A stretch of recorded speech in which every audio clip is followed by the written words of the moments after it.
Hello everybody, I'm Paul Beckwith, and in this video I'm going to talk about oceans, specifically ocean currents. Now, we know about long scale, or people often talk about large scale ocean circulation patterns, like the ocean gyres, for example, and they can be of the order of thousands of kilometers. Then if you go to what we call mesoscale, the order of 100 kilometers and less, you can get all these different eddies in the ocean.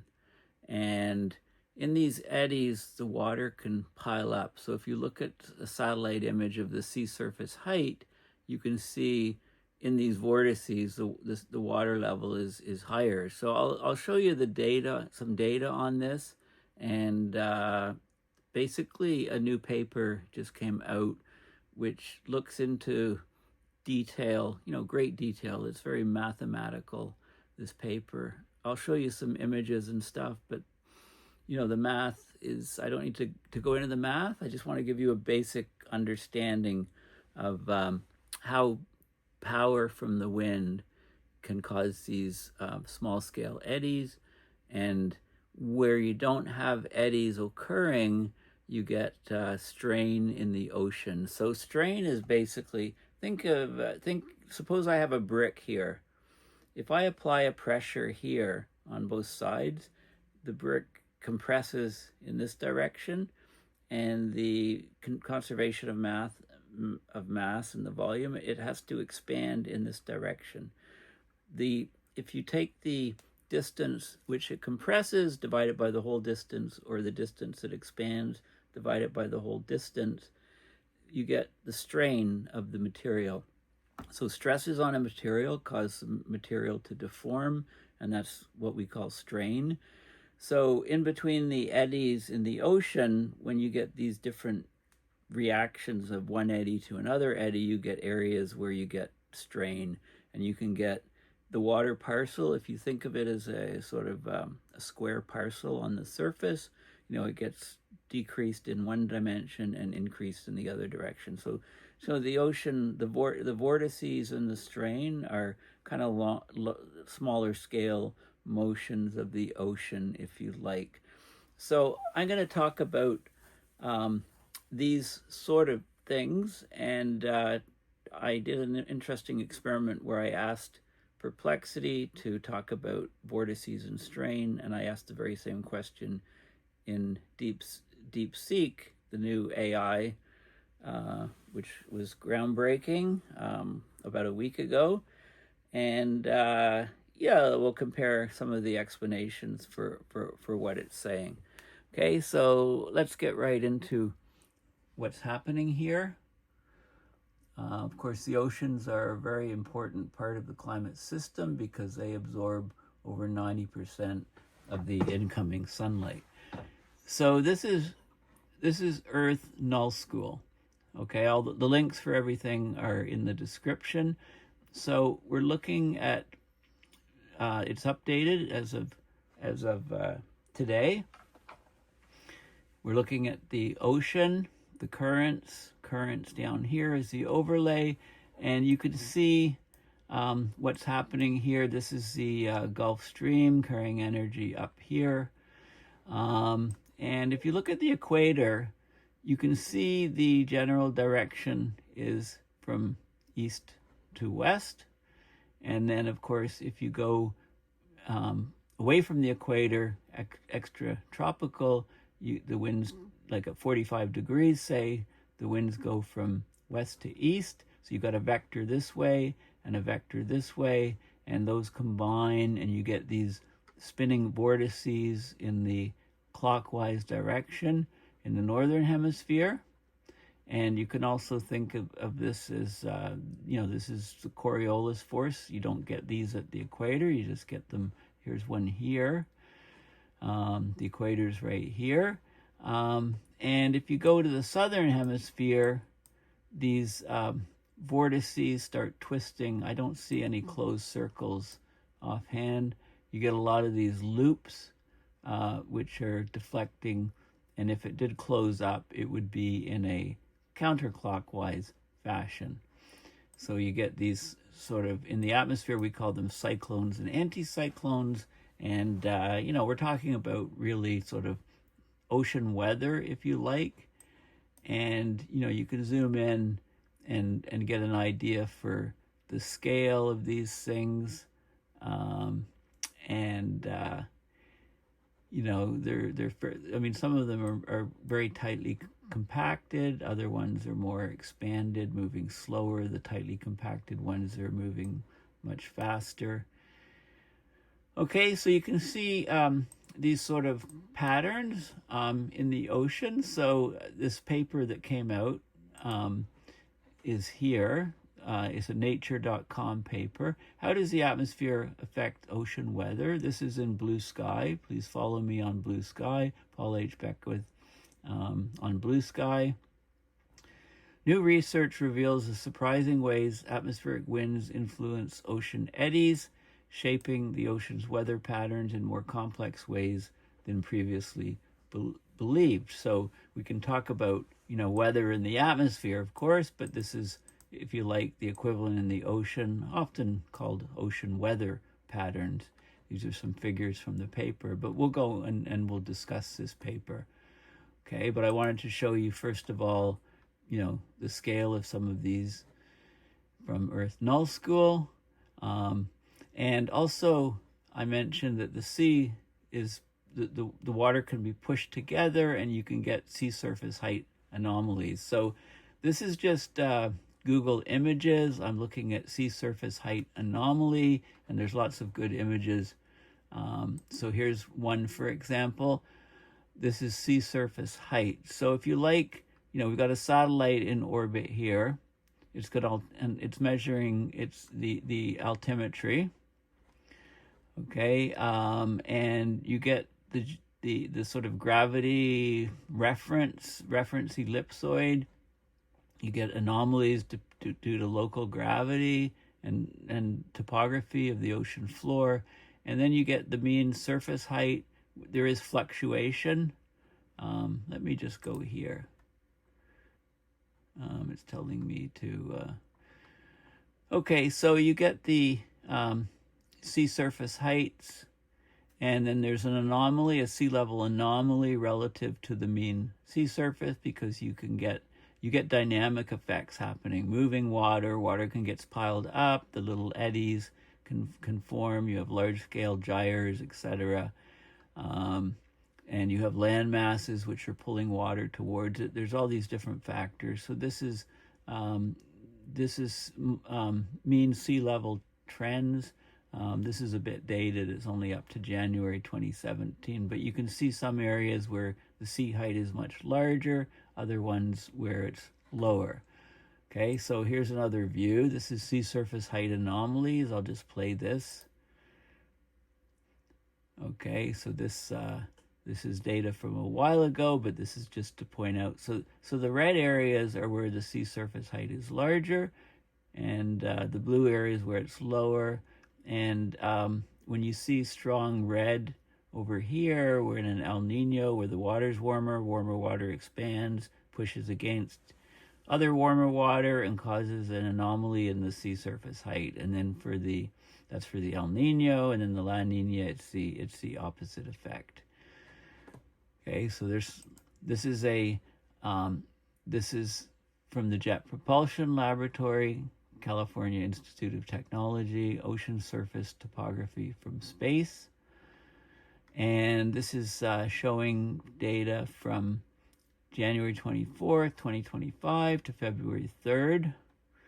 And this is sea surface height anomaly.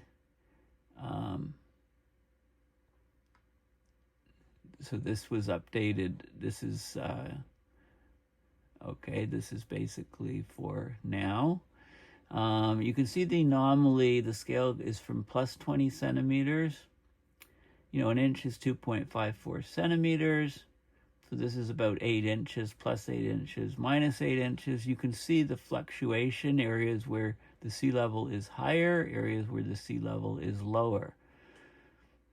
Okay, so it's not a constant value on the Earth because, water is, of course, attracted to large masses, whether it's subsea mounts or polar ice, for example, right? There's many different factors that determine it, and then the overall average, of course, is what most people talk about, sea level rise. So this is data from a couple days ago, and then yesterday, and then the current data. So you can see the changes, okay? And this is a good animation. It's from 2022 to 2024. Okay, so let's just play this. Okay, so you can see, the dates changing here. This is the end of 2022, and now we're into 2023. See the El Nino type thing happening here. Warmer seawater, sea surface heights higher.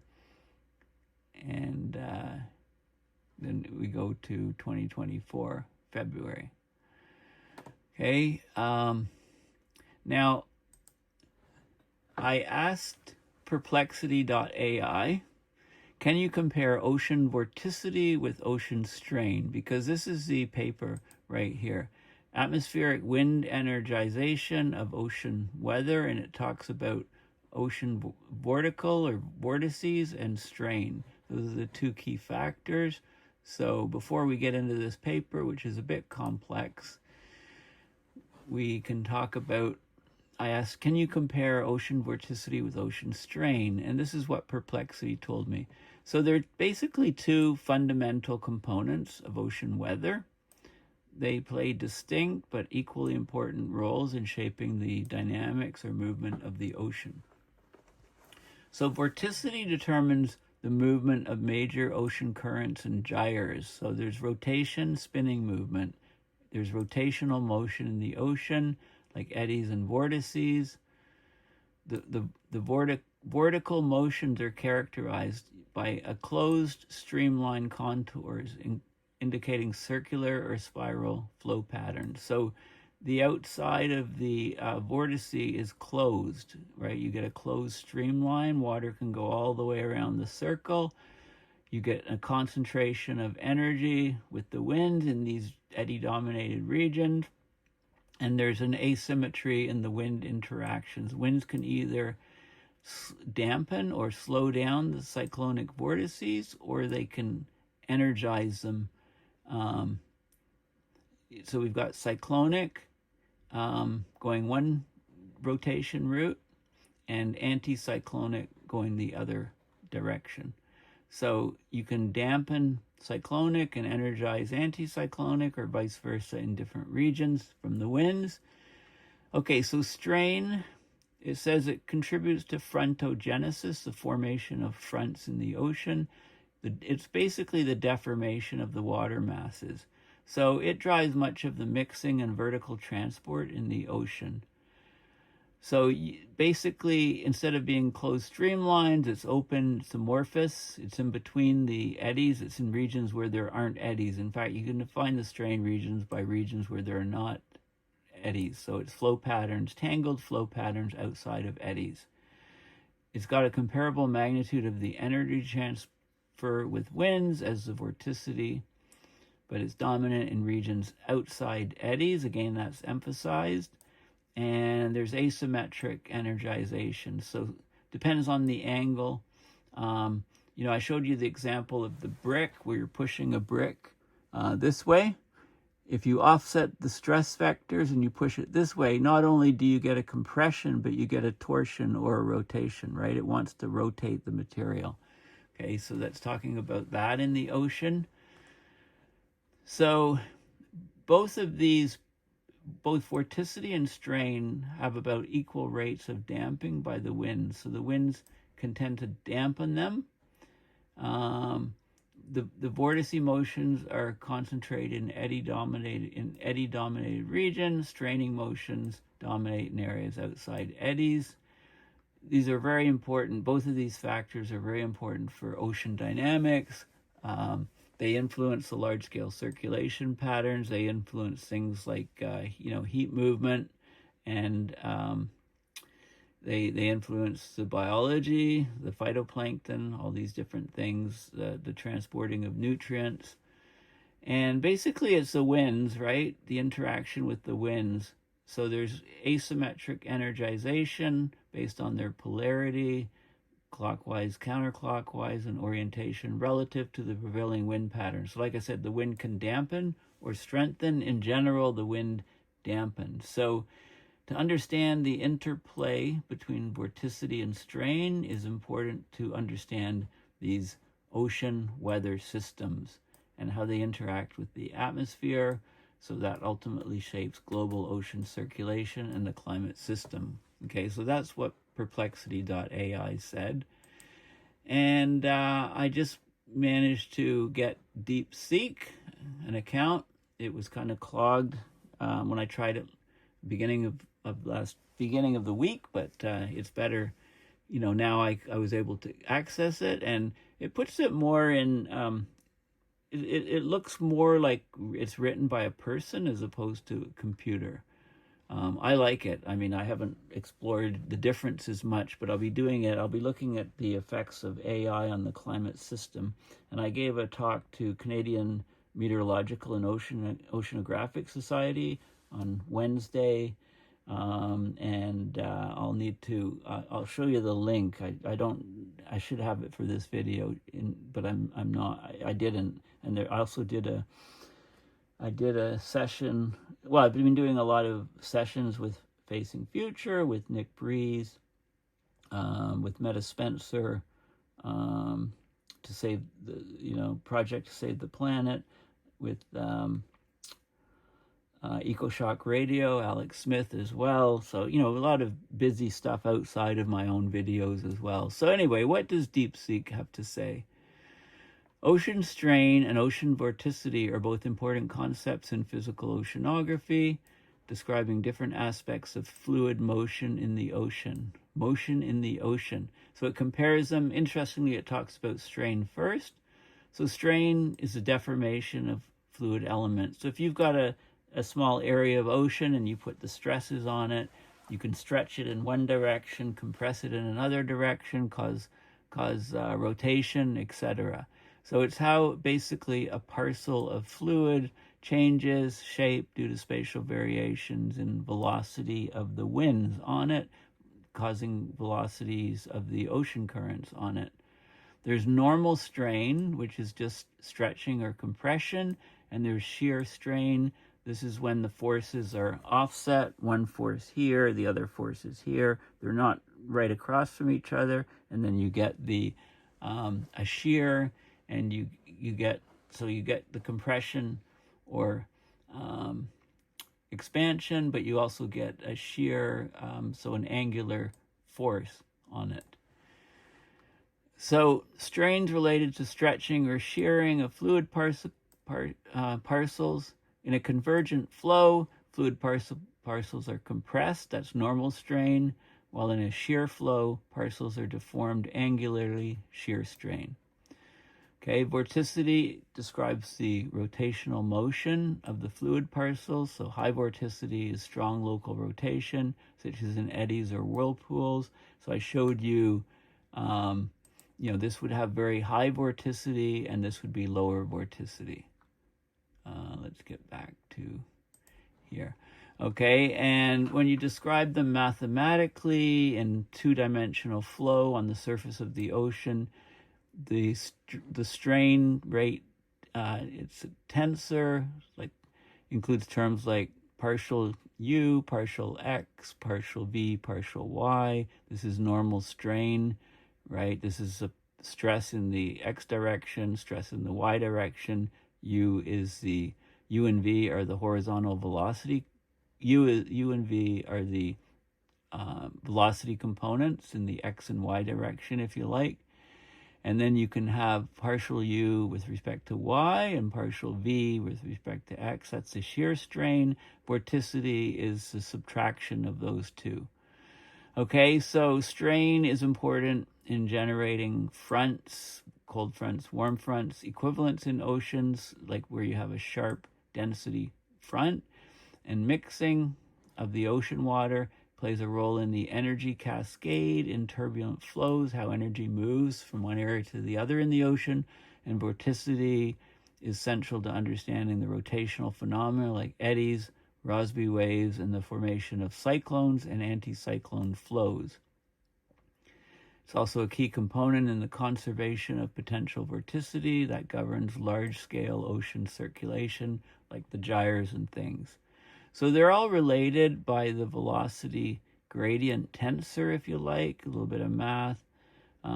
They're complementary aspects of fluid motion, very common principles in fluid motion, whether it be the ocean, air, right? Strain is the deformation, vorticity is the rotation. In turbulent flows, the strain and vorticity often interact. Strain can amplify or dissipate, weaken vorticity. Okay, so basically, so the strain can be observed in the deformation of things like temperature, the temperature across the ocean surface, the salinity across the ocean surface. We're talking about fine structure, the alignment of ocean fronts.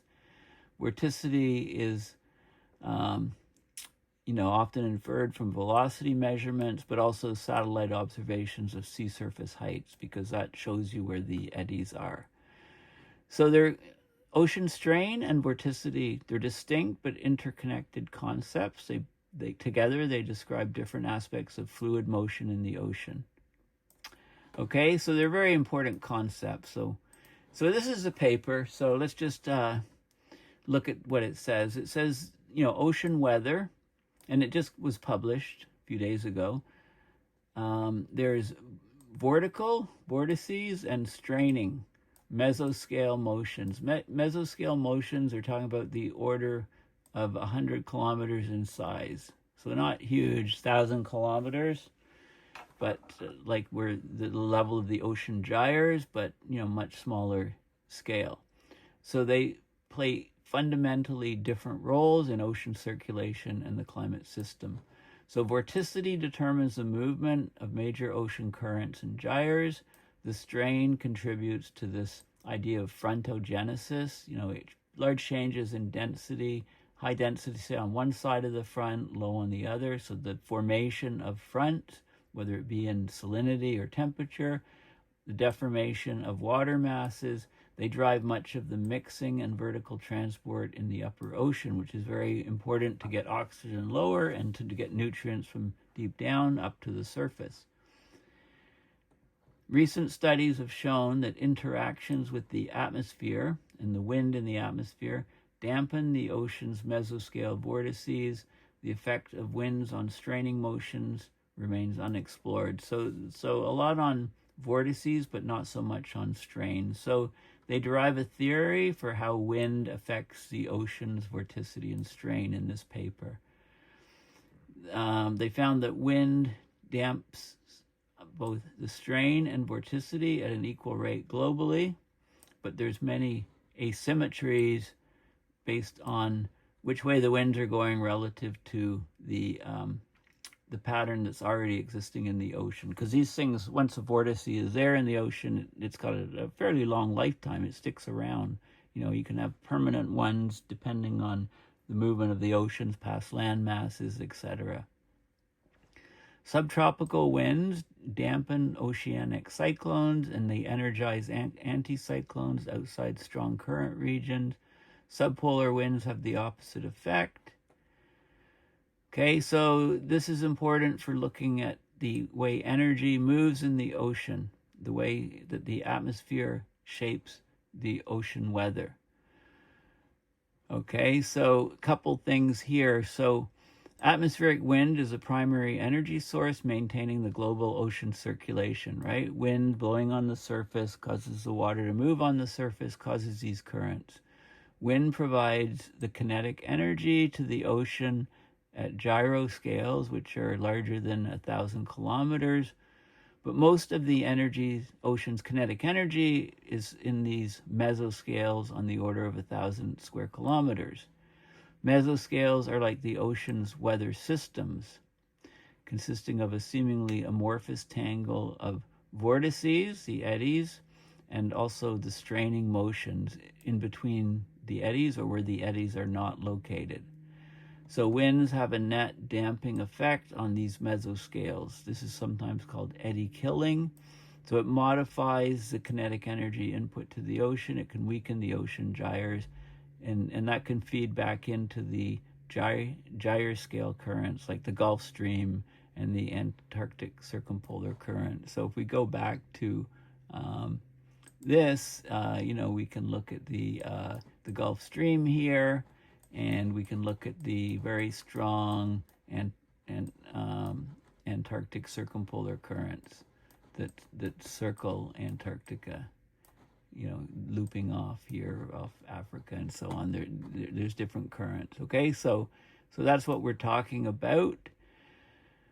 So let's just talk about look at the figures. So they talk about the basically wind stress gradient is WSG. They talk about the L is the length scale.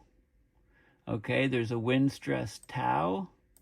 That's the power input on the fluid. The ocean currents are the U and V, U vector, which is U and V. Mostly it's two-dimensional. And the length scale is the L factor. And there's something called eddy power, which is the eddy power input by winds into all ocean motions smaller than the length scale. So there's some vector multiplication here. And they talk about wind work at scale smaller than L equals 260 kilometers is negative on a global average due to eddy killing, okay, which has a clear seasonal cycle and is concentrated in regions with high kinetic energy like the Gulf Stream, the Kuroshio current, and the Antarctic circumpolar current. Okay, so they go through some math here, and what they show is this is a measure of eddy power, and they find that if they do an average of it, these two things are basically the same. We can calculate this. This is more difficult to derive, so they use this because it correlates very closely with the parameter that they're interested in. This is showing an expanded view of Japan, the Kuroshio current, and you can see that the EP tilde matches the EP closely, so we can use, they're showing that this parameter can be used, and then they show the fluctuation, the power going into like in the Gulf Stream where the length scale is 100 kilometers. They compare EP and EP tilde. Also for the Antarctic circumpolar current, they get reasonable results here, and they show, I think this is the temporal correlation between the EP. This is wind power input. Okay, and this is just averaged. EP is the averaged wind power. Okay, and so they can talk about it, and then they show some of the different regions of the ocean between, this is a patch of ocean, and they show the currents and what's happening here. So we'll start over here. So if you've got the trade winds at the equator moving this way at 45 degree north, you have the westerlies moving this way.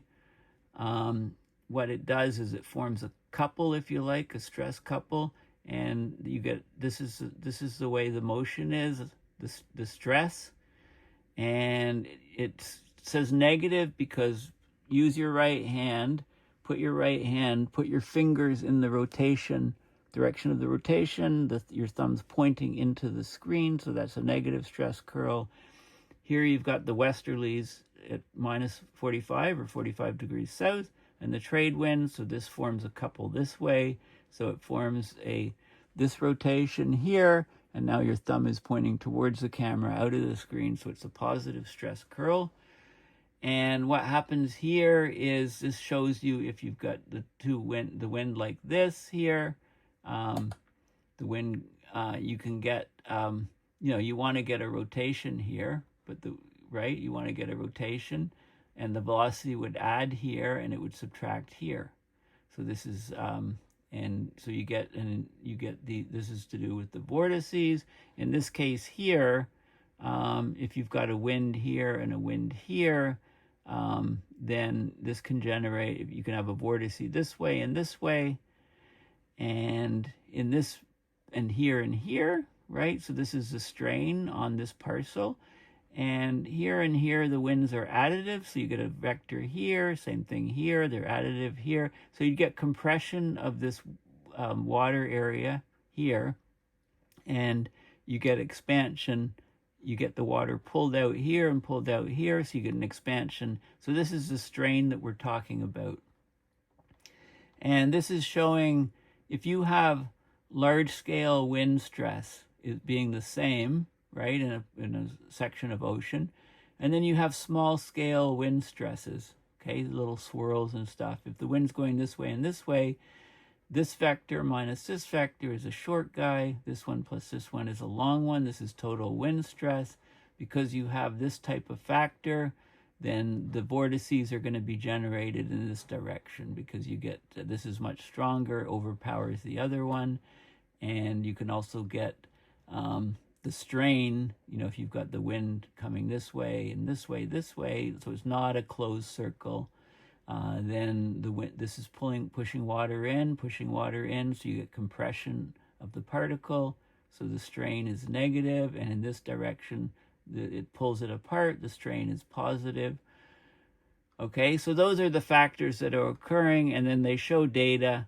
They show some data in different parts of the ocean, and go into more details. But there's a lot of math in here, a lot of integration, like vector math and stuff. It's kind of cool if you have a math background, but otherwise it's like Greek. So I'm not going to go into the details of that. And I also just looked at some of the terms, with Google searches for vortical. So vortical is like that of a vortex. It's whirling. Particles are in a vortical motion. Straining is just, I talk about the engineering definition where you're distorting the material, and mesoscale, intermediate size, meso being intermediate. So in this paper, it says 10 to 1,000 kilometers. In the paper, it's the order of 100 kilometers. And frontogenesis, you get fronts created by different temperature gradients, for example, wind speed and direction speed. It can be, you can have front, it's it's a formation of fronts is what the literal word means. Okay, so this is the paper, and if you're on BlueSky, if you're not, make sure you join. Follow me, please, on BlueSky, and I talk about some of the fine structure, some of the detailed structure in the ocean. So thanks for listening. Please consider going to my website, paulbeckwith.net, and donating to PayPal to support my research and videos. Thanks again, and bye for now.